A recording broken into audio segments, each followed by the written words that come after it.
Hello everyone, ngasidi yamna hawa koigi yen ge kangau tawjarage do mayam mamangda aina sigi video sigi matek ama aina lawraga shorts thagat jabane ko adaida yam so hawbudu da aina shorts da matek ama masim di thagat lawrage na ai thagat jabane da recipe makti nataba daida comment da recipe thagat piro on haibire ebo ko ado aina recipe sai mayam da share tawjarakpane ado yam so hawi ko mayam try tawraga dum yengbiyo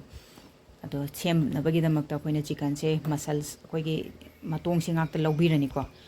aduga sise koina cooker amada gun marune thumne toraga hapaga phajana kamthokpiraneba kamba haise masidi boiler ni na anirak tang kame ko ina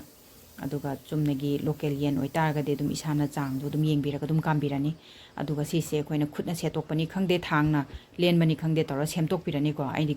thangno ina lenthatle ko thang masal ngak to oibani na chap chap adum thangna lenbada phajana tagreba aduga cooker da koigi hawai se mangan se asang busu yare angau busu yare ani mix to bune ting tho oba se si se am kam thok toini ko si se thum kitang hapa kambirani aina matek sum lawrabani ko yam keno tawdrabani adu ngau ba haujarage ko ahambada jira hana thada bire duga tejpata cinnamon matek amaga tilau khara si se hana phajana ngaubirani ko thang ubada akoigi sanga thongbada changba basic masala singdo adudune dum thong ngaudoise koigi chana masuba singa suba hapchan jare sisu phajana hana ngaubirasi the thause ama ekta lobi be yai koigi refine lor su yare ko hangam thaw in lojare idi desmai toraga phadigom powder phadigom asuba jira asuba hapaga phajana ngaubirasi si hana phajana munna na ngaudoine ba aduga ma se machu je kitang mutak ta na ba koigi black pepper powder hapani aduga chili powder hapirani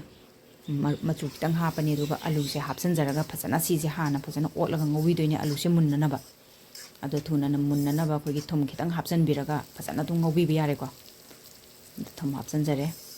ado si phajana hana ngobi rasi atai du de koigi yen du ju phutle hawai mangan du ju phutle adu duna moi ani di kesu yam kuina changaroi ba du hapa kanda aduna alu siti olaga phajana ngobi hogdoine ba ko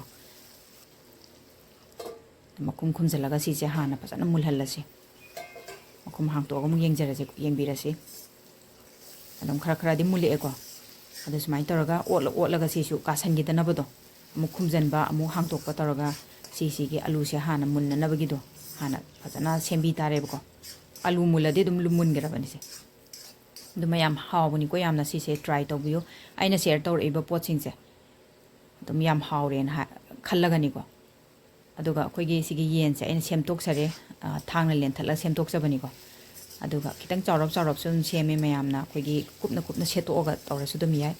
adu matong yawraga di matong du khallaga chabada su dum nungai dana ko alu marakta dum marakta dum yawrakpado